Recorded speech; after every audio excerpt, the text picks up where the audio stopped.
What is energy healing and how can it benefit you? Welcome to Tales Unfold. Find healing in your story. My name is Blossom. I am an energy clearer, a Reiki practitioner, a house healer, a tarot reader, and a fantasy writer. For today, let's have a brief look at what energy healing actually is, how it works, and how it could help you on your healing journey.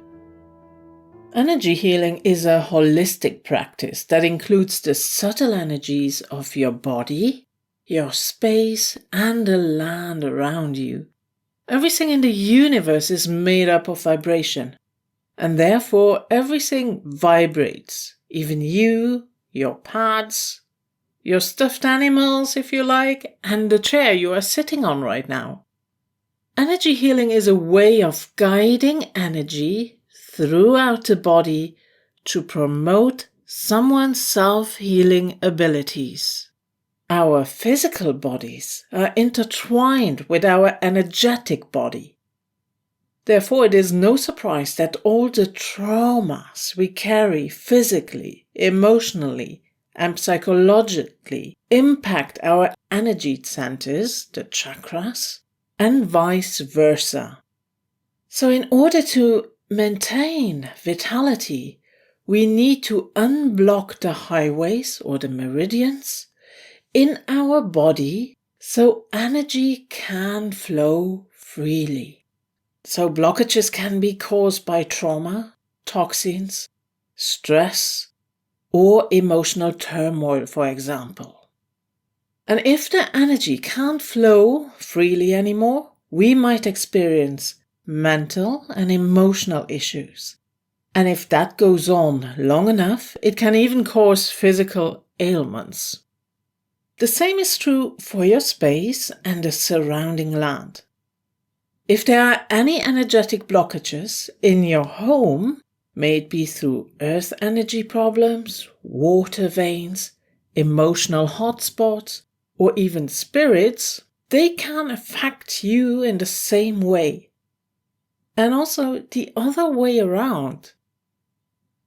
When you carry a lot of emotional turmoil, you carry that traumatic stress outwards and you can affect the space in your home.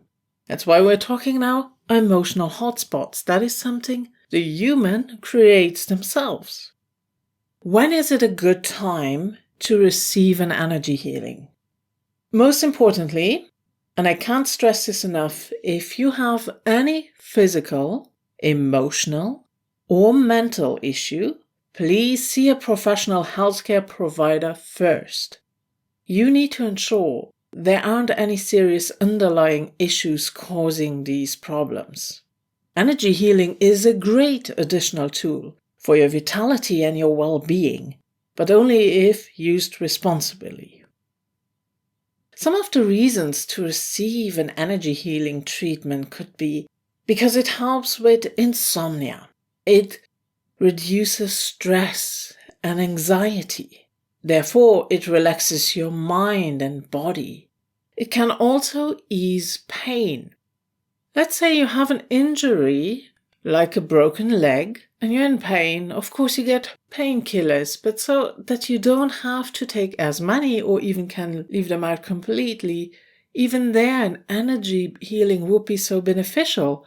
And not only will it ease the pain, but it also helps the body to heal faster. Because like with an injury, like a broken leg, for example, the body needs all its strength to repair again, right? And it also increases your energy levels, so maybe you just need a little boost. That is also a great time to receive an energy healing. It also helps to process emotions. So you might go through a difficult time. Everything becomes a little bit clearer. It can also improve your overall health. It is very helpful to reduce headaches, especially in combination with stress headaches. Energy healing also makes you more aware. You see clearer. The fog is lifted. It can also help to reduce physical and mental exhaustion, which many have a lot, especially mental exhaustion in the fast-lived times we live in. There's hardly anyone who is not affected by that. And it can help to regulate traumatic experiences. Now, especially when it comes to trauma, our world, depending on where on your journey you are, on your healing journey from that trauma, it can still have such a heavy impact. And you need every help you can get, right? And energy healing can help a lot because it can help to regulate all that anxiety surrounding it, all the stress. It gives you a moment to breathe freely. Because especially if you are in the middle of trauma still, if you even suffer from PTSD, often we feel like we can't breathe. And an energy healing can be helpful. This is not a one-time cure, right? You have to keep going. You have to keep practicing it. If you experience any of the issues we just talked about and more, or if you're just curious, honestly, if you're just curious about it, go ahead, try it. It is only beneficial. There is no downside to it. Consider contacting someone who practices. And again, I mentioned it. We lived in very fast-lived times, right? We have often a lot of stress. We might even think, I don't have time to go somewhere. Or you can't even find a Reiki practitioner or of any other kind, an energy healer who works with different kinds of energy healing. And you can't find anybody close to you. The good news is you don't have to go anywhere. Reiki and other forms of energy healing are not bound by time or space. Energy can travel by intent only. Energy is everywhere. It is available to all of us. It doesn't know distance. Those energies, they do not care that we might be thousands of miles away. Energy can even travel into the past, healing and energetically balancing a traumatic event. I did that for myself. I was suffering from a very traumatic event and I kept sending Reiki to the past.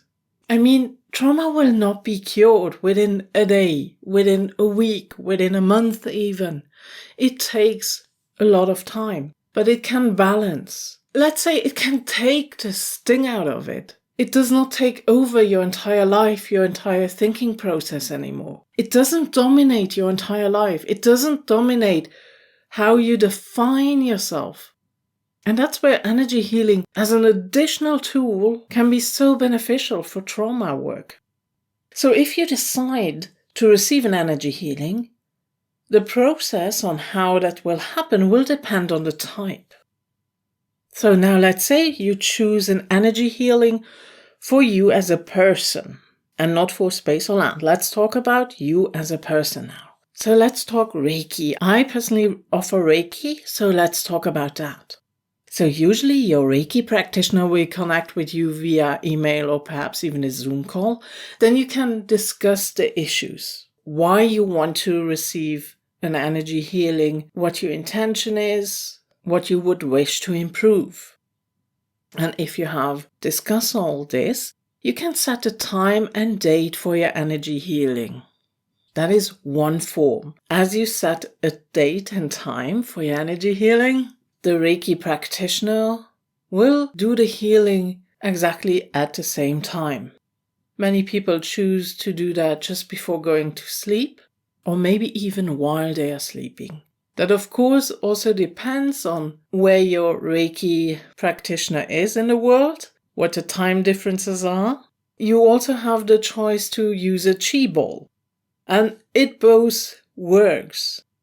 So a chi ball is basically just an energy ball, and it will be sent to you. And in my case, I encode it, and I usually say activate it within the first 3 days when I send it out. But it is then not set to a specific time. So you can choose it whenever you feel relaxed. And I will give you a little code. That is how I work with it. So, and how does a distance Reiki healing look like that? So time is set, or your Reiki, your chi ball is sent. You said now I activate the chi ball, code 1234, I don't know. Or the time is now where you agreed with your Reiki practitioner to receive your healing. So a few minutes before, try at least to calm your mind a bit.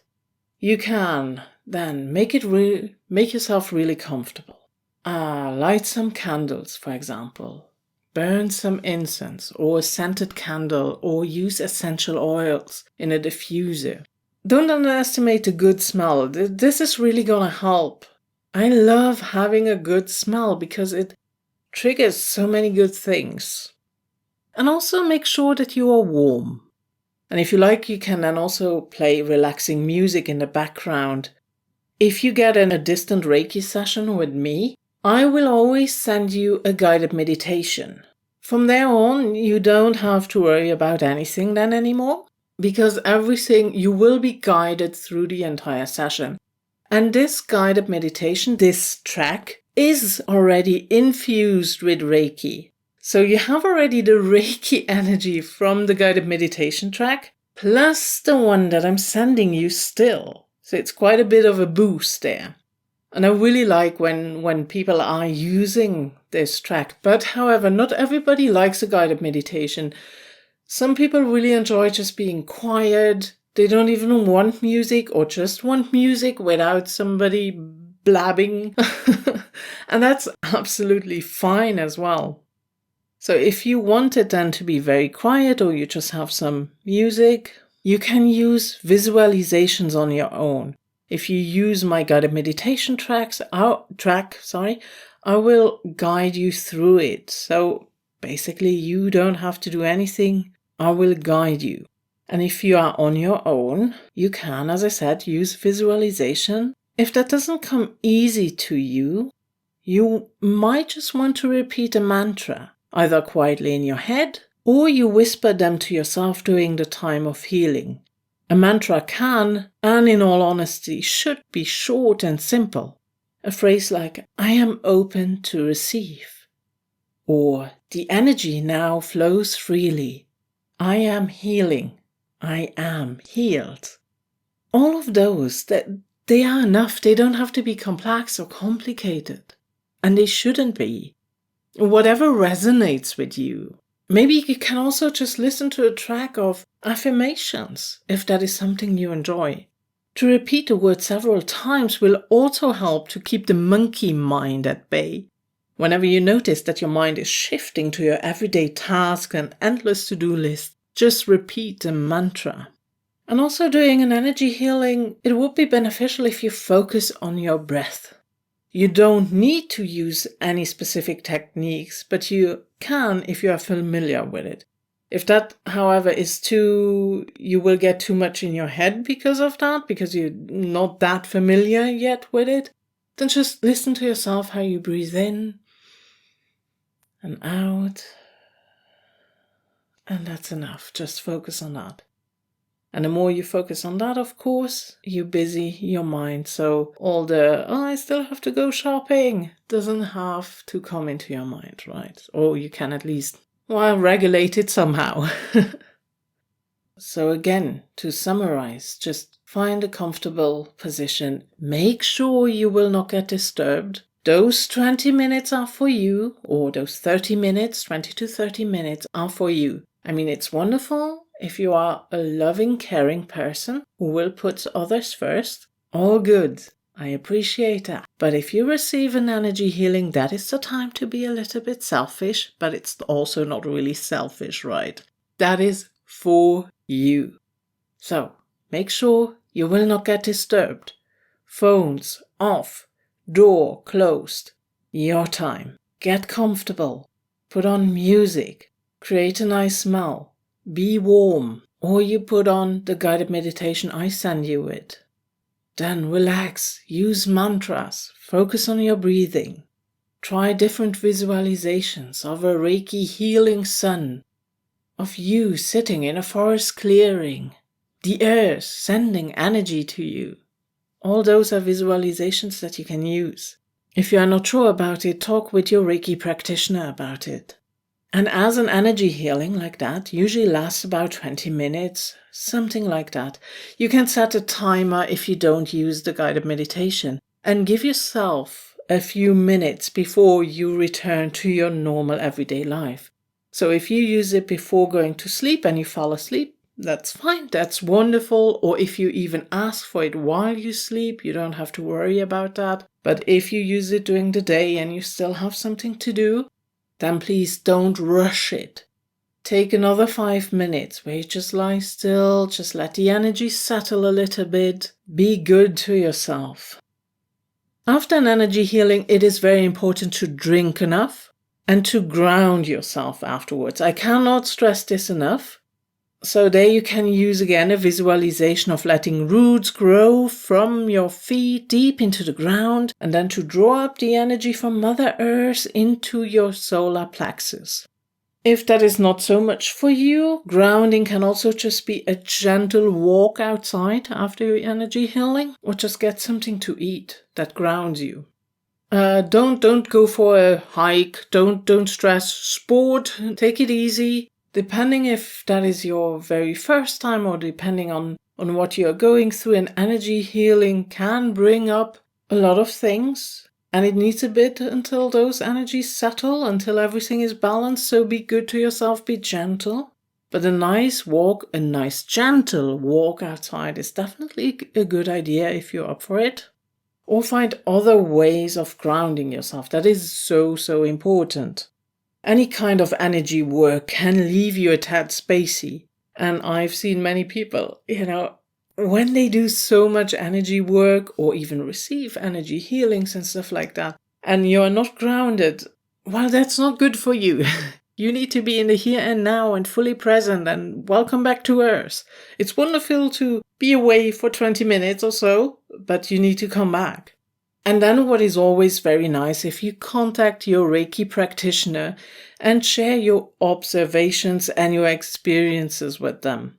Me as a Reiki practitioner myself, I'm always curious to hear what a client has to say. How did it go? What did they receive? Any kind of messages, saw images, or nothing, and it was just very relaxing. Sometimes it will take a few days, right? Some people don't receive or feel it immediately.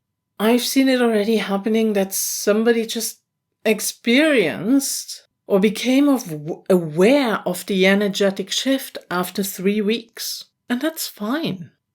But it is always nice to give feedback, right? And even if you don't feel anything, that's okay. No, it's still working. That's just how it is. It works. Now let's talk about energy healing for a space, for a house and the surrounding land. I will discuss this in depth at a later point. I just want to give you now a brief overview. So if you would get an energy healing for a house, for example, the process will differ a bit. Yet your energy healer or your house healer will still contact you via email or Zoom to discuss the issues you are experiencing. Often that is, you can't sleep well, something feels off in your house, there's a corner that your dog doesn't want to go, the house is dark or feels dark or heavy, or it's always stuffy, or there is a mysterious smell somewhere. You might even experience that spirits are in and out the house. Maybe you have much more arguments than you used to. All those things, whatever the issues are, you're going to discuss that again via email, or in my case, that will be via email. So I'm totally okay if those discussions are completely in written form, or a Zoom meeting where you can discuss that. This can last up to 30 minutes. It doesn't have to be 30 minutes, but that's how long we can talk about those things. Now, the work for a house healing, it does take longer. In my case, when I do a full report for house healing, so this includes everything of earth energy. So this could be water veins, earth energy lines, earth energy spirals, ley lines, and so on. So all that includes that. It also goes to, for example, spirits in the house, emotional hotspots, or even yourself. So this is not just the house. A full report goes into everything. It also clears you. It clears away all attachments, energetic cords. It rebalances the chakras if there is any need. There are also points like historical place memory, and we will talk about all those things at a later point. It's just too much to mention everything now. So in general, there are 50 sections that I look into, and that takes a little bit. So we'll not be done in 20 minutes, okay? And during that time, I will still stay in contact with you via email then, just to keep you up to date. Listen, I did half of it now. I will continue for the next day to figure out what is going on in your house, right? And when all of that is done, then I would write you to say, I start a healing now. The healing also takes a little bit of time. And sometimes that can go over days. So we will not set a specific time, because sometimes you need to top up a little bit. Sometimes there are many layers to heal, and you need to leave a few days in between, or even sometimes longer. And for healing on such a big scale, because we're healing everything in a full report, the land, the house, yourself, even objects in your house. So for healing on such a big scale, I would advise that you stay open and become more aware of the subtleties within yourself and your environment. You might notice tiny shifts in the energy within and without. This can be really subtle, and many don't even notice. Because we are so rushed all the time, we are stressed, everything is happening fast, so it is so easy to miss those subtle changes. But they are happening. The same like with Reiki. Sometimes these changes can occur instantly, sometimes a few days later, or even up to 3 weeks later. And it's not that they are actually not happening, it might just be that they enter your awareness at a later point. And some people notice it, and they might even undergo a healing crisis. Now this sounds dramatic, but it's not that much of a big deal. We will talk about that in more detail again at a later point. Just know, don't worry.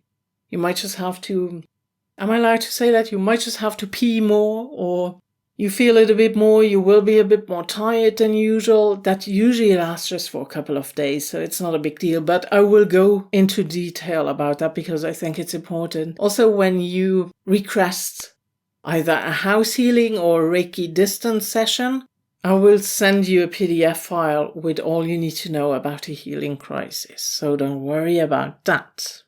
And that's it for today. If you have any further questions, please contact me. I will leave all my information in the description. You can find me on www.talesandfold.com. Thank you so much for listening. I really appreciate it, and I hope you tune in for the next episode. I hope your world is kind. I'm sending you much love and many blessings, and bye.